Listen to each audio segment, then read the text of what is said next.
Hello friends, ఖత్తర్లో మీ ఆంధ్ర అమ్మాయిని, కానీ ఇప్పుడు గుడివాడలో ఉంటున్నాను. చూడండి, ఇది మా కాలనీ అండి. మేము ఉండే కాలనీ అనమాట. ఇది చూడండి, ఇవి ఇల్లు అనమాట.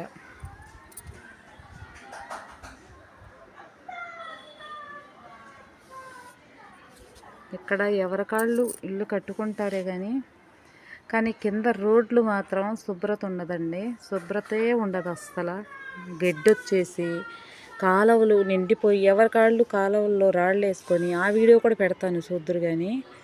కానీ ఎంత గలీజ్గా ఉంటుందంటే ఆ గలీజ్తనమే మనలో ఉండకూడదని నేను చెప్పేది. అందరితో అదే చెప్పాను నిన్న. శుభ్రం లేనిది దేనికని చెప్పి చూడండి, రోడ్లకి ఇదిగో ఇలా ఉంటుందండి ఈ రోడ్లు అన్నమాట.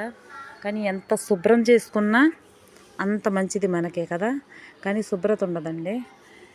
అసలు ఎంత గలీజ్గా ఉంటుందంటే ఆ దోమలు వచ్చి మనకి కుట్టినా కూడా మన ప్రజలకి ఎంత హానికరం అంటే అంత హానికరం. అది మనకు తెలిసిందే. మన ఆరోగ్యానికి మనమే చెడగొట్టుకుంటున్నాం. అలాగని అందరికీ తెలియట్లేదు. అసలు ఎంత చెప్పినా పట్టించుకోరు. కానీ రోడ్ల మీద మీకు వీడియో పెడతాను. ఆ రోడ్లు అనేది ఎలా ఉంటాయంటే మరీ మూర్ఖంగా, అసలు ఎంత ఘోరంగా ఉంటాయంటే ఆ దోమలు ఈగలు మొత్తం ఇళ్ళల్లోకి మనం తినే ఆహారం పదార్థాల మీద కూర్చొని మనకి హెల్త్ పాడవటానికి కారణమే అవి.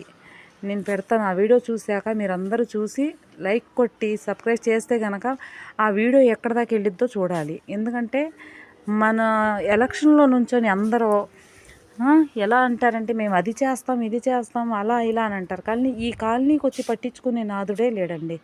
కాలనీకి వచ్చి మనం ఇలా ఈ రోడ్లు క్లీన్ చేయాలి అలా చేయాలి అన్న శుభ్రత ఉండదు. కానీ ఎవరి కాళ్ళు ఇల్లు కట్టుకొని ఇళ్ళల్లో కూర్చొని అదే మనకు శుభ్రత అనుకుంటారు. కానీ చుట్టుపక్కల మనకు ఎంత గలీజ్గా ఉన్నది. ఆ గలీజ్తనం శుభ్రం చేస్తేనే కదా మన పిల్లలు మనం ఎంతో హెల్తీగా ఉంటాము.